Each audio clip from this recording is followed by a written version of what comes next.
Uma palavra que edifique a pessoa que ao seu lado estiver. Eu convido, e o título da mensagem de hoje se denomina 10 leprosos, 10 verbos. Eu convido a que você abra a sua Bíblia no Evangelho segundo Lucas, capítulo de número 14. E se você encontrar o texto, quando você encontrá-lo, se você puder se colocar de pé, para que façamos a leitura inicial, eu convido que desta forma assim você proceda. Lucas, capítulo de número 17. Eu gostaria de ler os versos de número 11 ao 19. Todos encontraram? Os que encontraram digam amém. De caminho para Jerusalém, Jesus passava pelo meio de Samaria e da Galileia. Ao entrar numa aldeia, saíram-lhe ao encontro 10 leprosos, que ficaram de longe e gritaram: Jesus, mestre, tem compaixão de nós. Ao vê-los, Jesus disse: vão e apresentem-se aos sacerdotes. Aconteceu que, indo eles, foram purificados. Um dos 10, vendo que estava curado, voltou dando glórias a Deus em alta voz e prostrou-se com o rosto em terra aos pés de Jesus, agradecendo-lhe. E este era samaritano. Então Jesus perguntou: não eram 10 os que foram curados? Onde estão os 9? Não se achou quem voltasse para dar glória a Deus, a não ser este estrangeiro? E lhe disse: levante-se e vá, a sua fé salvou você. Oremos. Pai amado, Deus bendito, lemos a tua santa e preciosa palavra e pedimos: Deus, fala conosco nesta noite. Abençoa nossas vidas, fortalece a nossa fé, e o que nós pedimos, nós fazemos agradecidos, em nome de Jesus, amém e amém. Os irmãos, por favor, podem tomar os seus assentos. Naquela época, a lepra, ela não apenas abrangia a doença que leva este nome, mas ela abrangia todos os tipos de doença de pele. Bastava que a pele ficasse clareada de maneira mais intensa, mais pálida, ou que a pele ficasse escura, as pessoas na época, de maneira genérica, denominavam de lepra.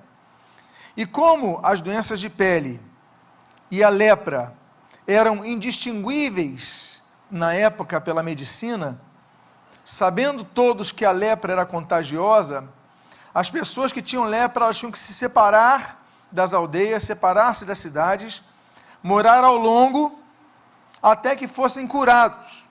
Não que a lepra tivesse cura, mas as doenças de pele tinham cura. Quando as pessoas então começavam a ter a cor de sua pele normalizada, elas tinham em primeiro lugar se apresentar aos sacerdotes, para que os sacerdotes então as declarassem purificadas. E com a declaração do sacerdote, então elas podiam voltar ao seu convívio.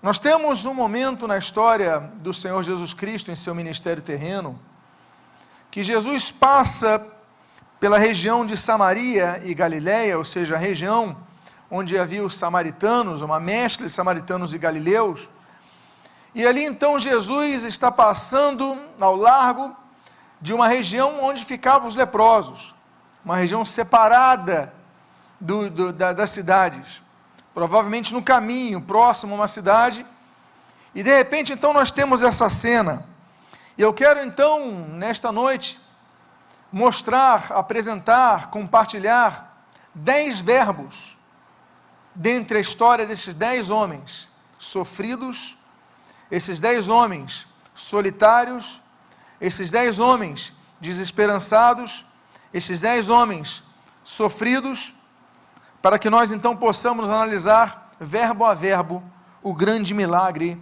que nosso Salvador promoveu e ainda continuará promovendo nos dias de hoje, no amanhã e para todo sempre.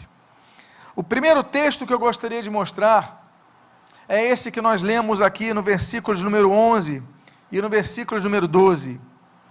De caminho para Jerusalém, Jesus passava por meio de Samaria e da Galileia, e ao entrar numa aldeia, saíram-lhe ao encontro 10 leprosos. Saíram ao encontro de Jesus.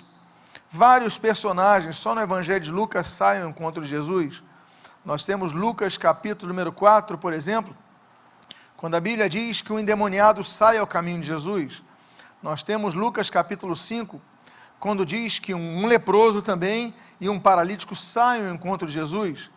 Nós temos o capítulo 8 de Lucas, quando nós vemos que Jairo sai ao encontro de Jesus. No mesmo capítulo 8, uma mulher hemorrágica sai ao encontro de Jesus. Nós temos Lucas capítulo 9, nós temos ali o Zaqueu saindo ao encontro de Jesus. Nós temos vários momentos que pessoas saem ao encontro de Jesus. O primeiro verbo que nós temos é esse. E esse verbo daí, anantal, significa, anan, por exemplo, é uma preposição de separação de algo. Daí, apó, né, apó. Então, Apocalipse, por exemplo, como separa a revelação. Nós temos então apó ante. Ante é aquilo que é contrário. Ou seja, não foi um encontro comum. Foi um encontro tenso. Foi um encontro, não apenas se esbarraram. Houve um objetivo muito forte naqueles homens. Por quê? Porque aqueles homens estavam desesperançados. Eles ouviram naturalmente falar de Jesus. A fama de Jesus já se espalhava por toda aquela região de maneira intensa. Eles falaram, essa é a oportunidade, vamos sair ao encontro de Jesus. O primeiro verbo então é sair, sair da sua posição de comodidade, sair da sua posição de esconderijo, sair da posição onde você está distante. Vá ao encontro de Jesus, busque o Senhor, vá para Ele. É hora de buscarmos a Deus. Tornai-vos a mim, como diz Zacarias capítulo 1, versículo 3, tornai-vos a mim e eu me tornarei a vós. Então esse momento, esse é o primeiro verbo que nós temos aqui, de aqueles homens que saem ao encontro de Jesus. O segundo verbo que nós lemos é esse que se encontra no versículo número 13, quando a Bíblia registra que ficaram de longe e gritaram, airo, que está ali no grego, Jesus, mestre, tem compaixão de nós. Jesus, mestre, tem compaixão de nós. Airo não é gritar necessariamente, airo é levantar, no sentido de levantar a voz. Aqueles homens levantaram a sua voz. Aqueles homens estavam ao largo, estavam distantes. Jesus estava entrando na aldeia, eles olharam Jesus, antes que Jesus entrasse na aldeia. Porque eles sabiam que se Jesus entrasse na aldeia, Jesus ouviria mais as vozes daqueles que estavam próximos a ele. Eles tinham só uma condição, eles só tinham um recurso. Eles não tinham recurso de se aproximar a Jesus, eles não tinham recurso de ter uma pessoa para que os advogasse, para que tivesse um encontro particular com Jesus. Eles eram leprosos, eles estavam distanciados, eles não estavam próximos. Então, de longe, como diz o texto, ficaram de longe, mas eles tinham o recurso da voz, eles gritaram. Existem vários tipos de grito na Bíblia que nós lemos. Existe o grito, por exemplo, de Números 14, que é o grito de um povo desesperado, quando a Bíblia diz que os 12 espias voltam de espiar a terra prometida, de verificar a terra prometida, e 10 trazem um relato totalmente negativo.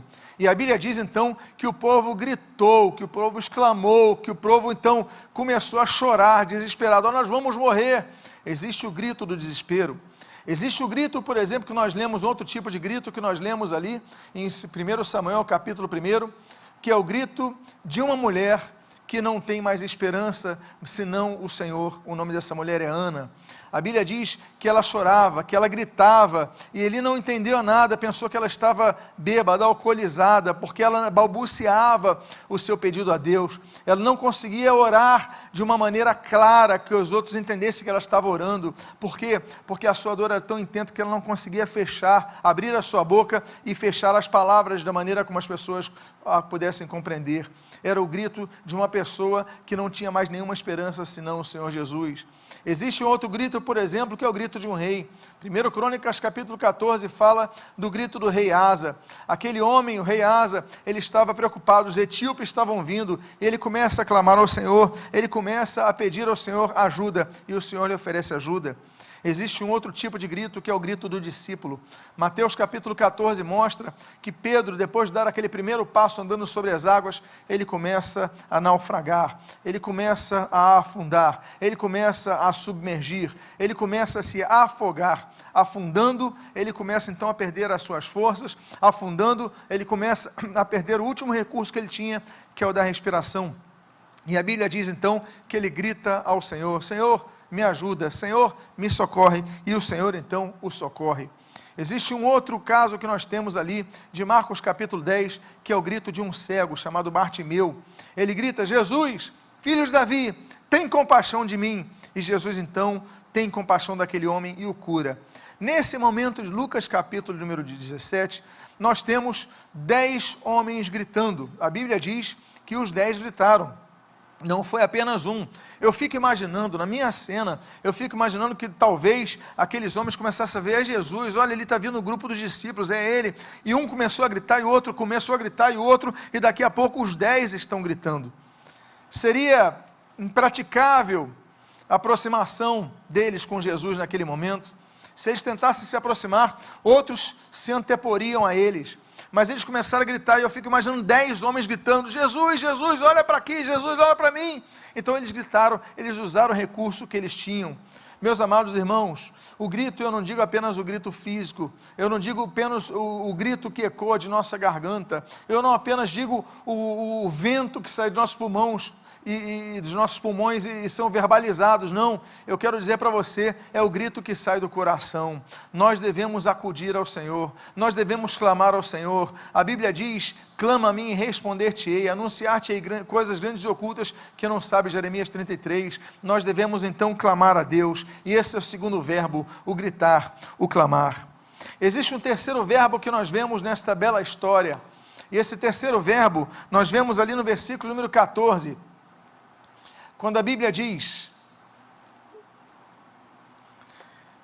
ao vê-los, Jesus disse: vão e apresentem-se aos sacerdotes. Jesus, ele diz: vão e apresentem-se aos sacerdotes. A palavra grega, epideikinimo, significa sobre, daí vem epístola, epílogo, epiderme, o que está sobre a derme, então epi é o que está acima, mas esse deíco que você vê ali, de onde vem aquela declinação, significa apresentar evidências, ou seja, vão até os sacerdotes e apresentem evidências que vocês já estão curados. A minha pergunta é: eles já estavam curados?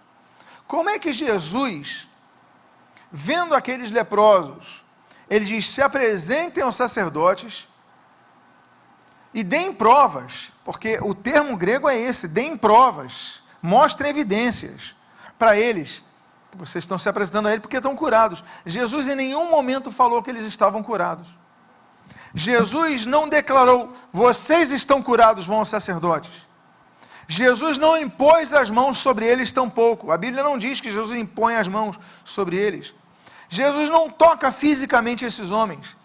Jesus só faz uma coisa: dá uma ordem. A cura, nesse caso, não veio por uma declaração de fé, veio por uma ordem. E a cura desses homens viria através da obediência. Através da obediência, Noé, Gênesis capítulo 6, construiu a arca.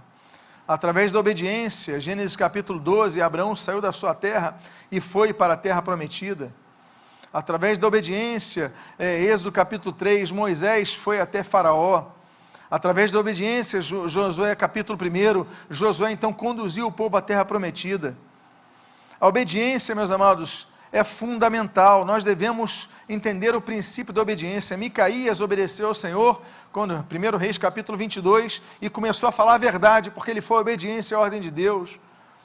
Nós temos a palavra de Deus em Samuel, através de Samuel, 1 Samuel capítulo 15, versículo 22, olha, é melhor obedecer do que sacrificar.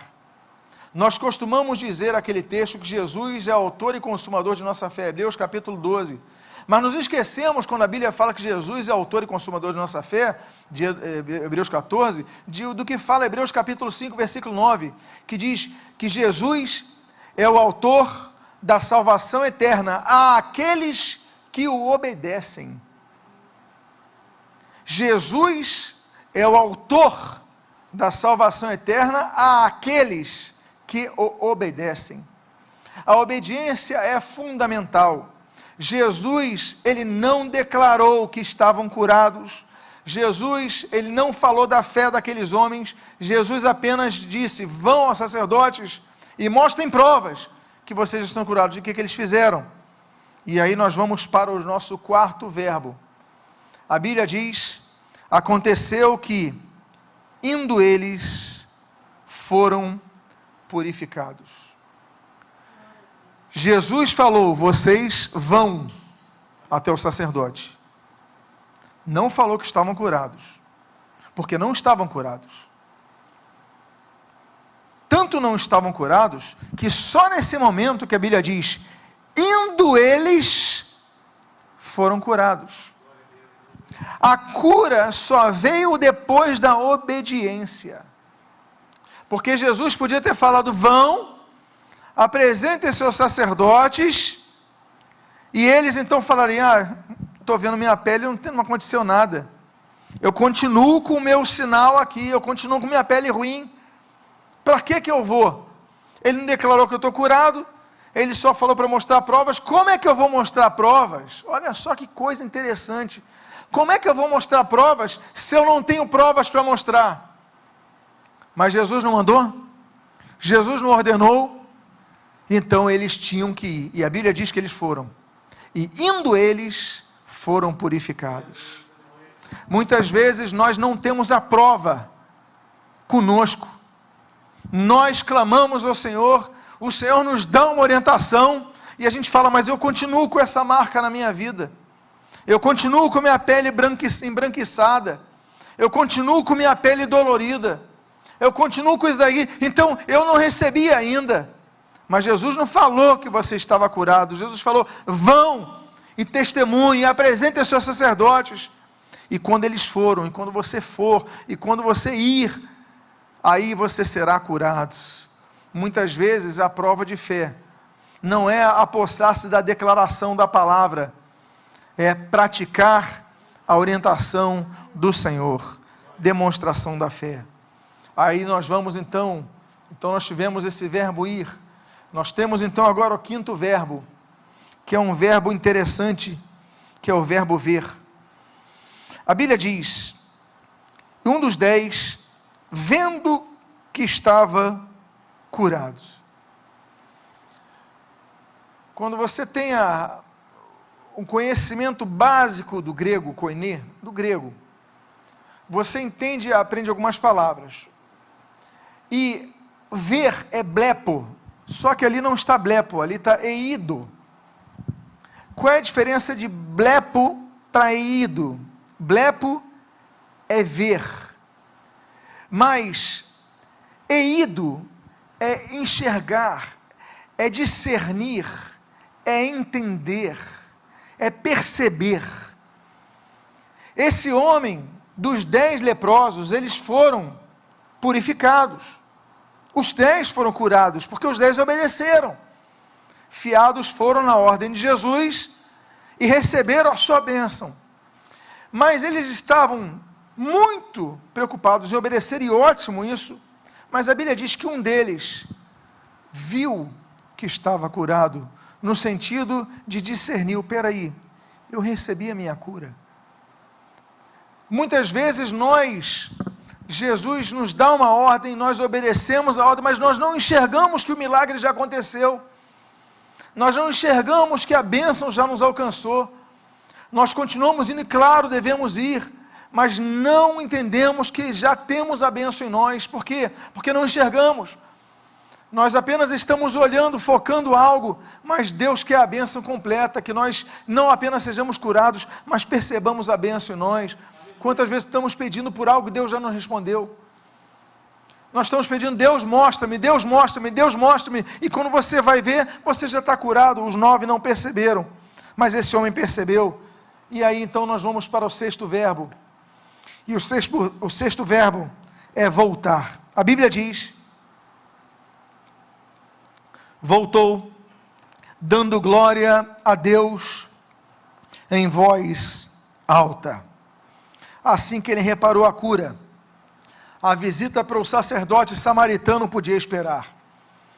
Assim que recebeu a cura, aquele homem falou: peraí, eu tenho que voltar ao Senhor, eu tenho que voltar, eu tenho que glorificar a Deus por esse momento, eu tenho que testemunhar esse momento. Meus amados irmãos, há momentos que a volta é muito importante. A Bíblia fala, por exemplo, que Jacó teve que voltar à terra de seus pais, Gênesis 31. A Bíblia diz que Moisés teve que voltar ao Egito, Êxodo 3. A Bíblia diz que Noemi teve que voltar à terra de Belém, Ruth capítulo 1. A Bíblia diz que Sama ele teve que voltar para a cidade de Lei para proteger o campo de lentilhas, segundo Samuel capítulo 23. Nós devemos muitas vezes retornar. Deus tem algo para a nossa vida, mas meu amado, esse homem retornou para dar glória a Deus, glória a Deus, glória a Deus. Muitas vezes nós somos curados, nós oramos, nós pedimos intercessão, nós pedimos ajuda, nós pedimos tantas coisas, mas meu amado, aí nós somos curados e nós esquecemos então de fazer o mesmo caminho, o caminho da volta, o caminho do agradecimento. Nós pedimos oração quando somos curados, da mesma forma quando nós ligamos para a pessoa, a gente não liga mais, a gente não fala mais, a gente pede oração na igreja, mas não vem testemunhar na igreja o que Jesus fez. Esse homem então volta para dar glória a Deus. E aí o versículo 16, ele diz: e prostrou-se com o rosto em terra aos pés de Jesus. Esse termo grego, pipto, significa, é a mesma coisa que descer de um cavalo, é aplicado para alguém que desce do cavalo, pipto. A Bíblia diz que nós devemos reverência a Deus, Salmo 89. A Bíblia diz que nós devemos reverência à casa de Deus, Levítico 19.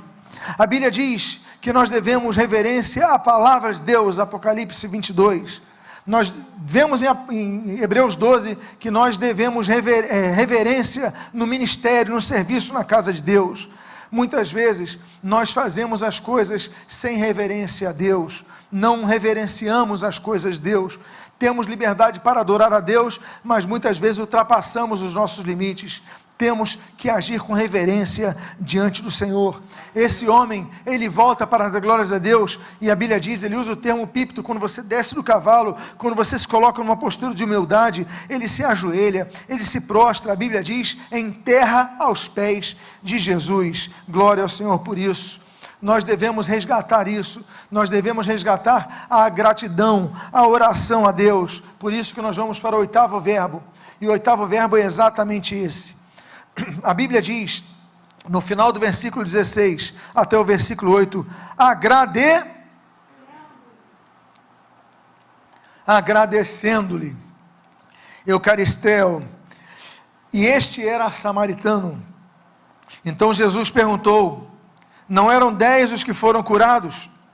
Onde estão os 9?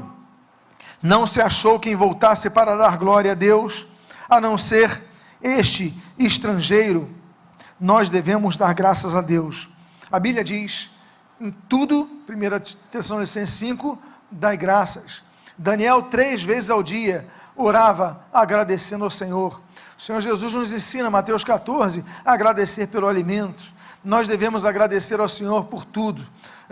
Jacó, Gênesis 35, ele levanta um altar em gratidão ao Senhor. Isaac, Gênesis 22, ele coloca o nome de um poço de Reobote em agradecimento, porque o Senhor me prosperou. Nós devemos ser gratos a Deus por tudo que Ele nos faz. Meus amados irmãos, você está orando, vem a resposta, mas tem uma coisa que você não recebeu a resposta, você não é grato a Deus. Temos que ser gratos a tudo. Esse homem, diz a Bíblia, agradeceu ao Senhor, e Jesus pergunta, vem cá, só teve um que agradeceu? Esse senhor era samaritano, Quando nós falamos samaritano, nos lembramos da mulher samaritana, de João capítulo 14, por exemplo, e nós temos a parábola do bom samaritano. Os samaritanos não se davam com os judeus, havia uma rivalidade entre eles, eram antagônicos os relacionamentos, havia uma rixa entre os dois povos, mas nesses 3 casos, eles são exemplos para nós, e nós temos o exemplo então desse leproso. A Bíblia diz, e este era samaritano, e foi o único que veio agradecer. Às vezes a gratidão não vem pela pessoa com quem você está convivendo todos os dias, da pessoa do teu povo, mas você começa a aprender gratidão com os que estão de fora. Tem muitas coisas que nós devemos aprender, que nós não encontramos muitas vezes dentro da igreja, e nós olhamos no mundo, e muitas vezes nós vemos posturas que devem ser imitadas pelos da fé, pelo povo de Deus, e nós então começamos a ver que esse homem agradeceu, ele não esqueceu de agradecer ao Senhor. E a Bíblia diz então, o penúltimo verbo que nós gostaríamos de citar nesta noite, ele disse, levanta-te e vá, levanta-te e vá. Meus amados irmãos, quando Jesus manda a pessoa se levantar, algo acontece, glória a Deus por isso. Meus amados irmãos, nós temos Lucas capítulo número 7, quando no esquife que saía da cidade de Naim, Jesus fala para aquele jovem que estava morto, jovem, eu te ordeno, levanta-te, e o jovem se levanta. Em Lucas capítulo número 8, no capítulo seguinte, Jesus fala para aquela menina que jazia naquele quarto na casa de Jairo, a filha de Jairo, e Jesus fala, menina, eu te ordeno, levanta-te, e a menina se levanta. Nós temos João capítulo 9, quando Jesus fala para aquele paralítico no tanque de Betesda, olha, levanta, toma o teu leito e anda, e aquele homem faz exatamente o que Jesus mandou ele fazer, ele se levanta. Eu quero dizer para você, que quando Jesus manda nos levantarmos, nós então temos que prepararmos para grandes experiências com Deus. Aquele homem, ele ainda tinha uma obra na sua vida para ser feita, ele já tinha sido curado, ele já tinha conseguido o seu objetivo, ele já tinha conseguido o seu alvo, ele já tinha conseguido sua meta, mas Jesus usou aquele verbo levantar, ele falou, levante-se, levante-se, e aquele homem então se levanta, e nós vamos para o último dos verbos desta noite, o 10º verbo dessa história dos 10 leprosos, é, a sua fé salvou você, o verbo salvar. Meus amados irmãos, talvez não fosse o objetivo primário dele, mas Jesus tinha uma obra maior para a vida dele.